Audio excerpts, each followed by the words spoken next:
ان کے لہجے میں غصہ تھا۔ ہاں تو آپ کو شوق تھا اسے رکھنے کا، مجھے نہیں، اور بچے کی ذمہ داری ہے اس کے اوپر، وہ لاپرواہی سے کہنے لگا۔ روبینہ بیگم نے تعصب سے اسے دیکھا تھا۔ جتنا وہ کر رہی ہے شاید اتنا اس کی سکی ماں بھی نہ کرتی۔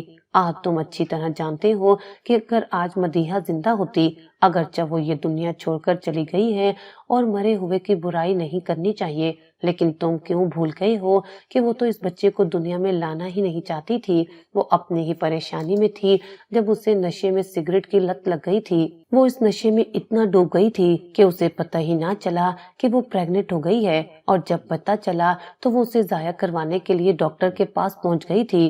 روبینہ بیگم کی آنکھوں میں غصے کی آگ تھی۔ اب آہت سے کچھ نہ کہا گیا تھا۔ جو بھی تھا، مدیحہ جیسی بھی تھی، باوجود اس کے میں اس سے محبت کرتا تھا۔ اب وہ اس دنیا سے چلی گئی ہے امی، میں اس کی برائی ہرگز برداشت نہیں کروں گا۔ اس نے ماں کو خاموش کرایا تھا۔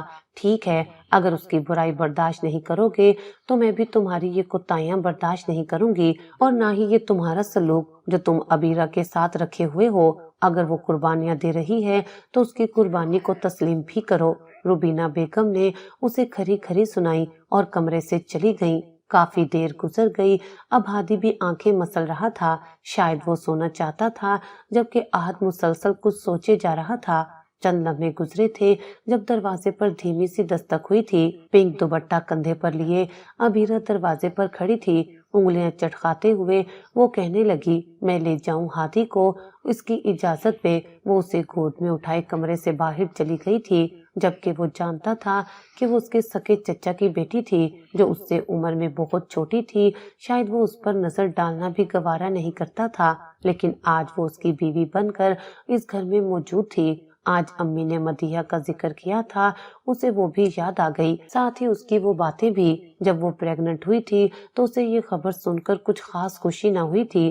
کیا کرنا ہے ابھی بچہ پیدا کر کے آہد، اچھا بھلا تو ہم لائف انجوائے کر رہے ہیں۔ وہ اس کے گلے میں باہیں ڈال کر بڑے ناز سے کہہ رہی تھی۔ وہ مسکرا دیا، لیکن ہمارا بچہ آ جائے گا تو لائف اور خوبصورت ہو جائے گی ڈیئر۔ نہیں، مجھے ابھی بچہ نہیں چاہیے، مدیحہ نے صاف انکار کیا تھا۔ آہد پریشان ہو گیا، پھر وہ کہنے لگا، لیکن امی کی چاہت ہے ہمارے بچے دیکھنے کی، اور تمہیں ان کی خواہش کا احترام کرنا ہوگا مدیحہ۔ مدیحہ کے انداز میں غصہ تھا، وہ کچھ سوچ رہی تھی، اور دونوں یونیورسٹی میں ساتھ پڑھتے تھے، ایک دوسرے سے محبت کرتے تھے، اور پھر اس محبت کی تکمیل ہوئی تھی ان کی شادی کی صورت میں۔ لیکن جہاں مدیحہ ایک خوبصورت اور ماڈرن لڑکی تھی، وہیں اس کے اندر شادی کے بعد عجیب تبدیلی آ رہی تھی۔ کھلے مزاج والی لڑکیوں میں اٹھنا بیٹھنا، پارٹیوں میں شرکت کرنا، ڈانس کلب میں جانا اس کا معمول بنتا جا رہا تھا۔ آہد نہیں جانتا تھا کہ وہ نشے کی عادی ہوتی جا رہی ہے۔ ایسے میں جب ڈاکٹر نے اس کا الٹرا ساؤنڈ کیا تو اسے بتایا، آپ 4 مہینے سے پریگننٹ ہیں۔ یہ سن کر اس کے ہوش اڑ گئے تھے، اسے پتہ ہی نہ چلا تھا، شاید یہ متواتر نیند کی گولیاں لینے کی وجہ سے ہوا تھا کہ اسے محسوس ہی نہ ہوا۔ دراصل کچھ کمپلیکیشنز ہیں، تو میں ابھی ماں نہیں بننا چاہتی، کیا میں اس بچے کو ضائع کر سکتی ہوں؟ وہ بڑے آرام سے کہہ رہی تھی۔ ڈاکٹر مسکرانے لگی، نہیں ایسا سوچیے گا بھی مت، اس سے آپ کی جان کو خطرہ ہوگا، بڑا سرجیکل آپریشن کرنا پڑے گا، تب جا کر یہ بچہ ضائع ہوگا۔ آپ کیوں گناہ کرنا چاہتی ہیں؟ ڈاکٹر حیران تھی۔ مدیحہ کا غصے سے برا حال ہو گیا۔ گھر آ کر اس نے آج سے خوب جھگڑا کیا تھا، لیکن جواب میں وہ بھی اس پر چلانے لگا کہ اس نے بچے کو ضائع کرنے کے بارے میں سوچا بھی کیوں۔ کافی دن تک ان کے درمیان بات چیت بند رہی، پھر آہستہ آہستہ مدیحہ نے بھی آہد کی خوشی کی خاطر اس بچے کو دنیا میں لانے کا فیصلہ کیا، لیکن اس کی حالت ٹھیک نہیں تھی، خون کی رپورٹ صحیح نہیں آئی تھی، کثرت سے نشہ کرنے کی وجہ سے وہ اب ان چیزوں کی عادی ہو گئی تھی، یہ بہت دوائیاں لیتی رہی ہیں۔ ڈاکٹر نے مدیحہ کی پریگننسی ہائی رسک قرار دے دی تھی۔ آہد بڑا پریشان تھا، دن رات اس کا خیال رکھتا، ہاں وہ ہرگز اسے کھونا نہیں چاہتا تھا، پابندی سے اسے دوائیاں دیتا، لیکن اب وہ بیزار آ گئی تھی، اسے یہ بچہ کسی مصیبت سے کم نہ لگ رہا تھا۔ پھر بالآخر ڈلیوری ہونے کے بعد وہی ہوا جس کا ڈاکٹرز کو خدشہ تھا۔ پریگننسی کے بعد وہ کوما میں چلی گئی تھی، 1 مہینے تک کوما میں رہنے کے بعد بالآخر وہ دنیا چھوڑ کر چلی گئی۔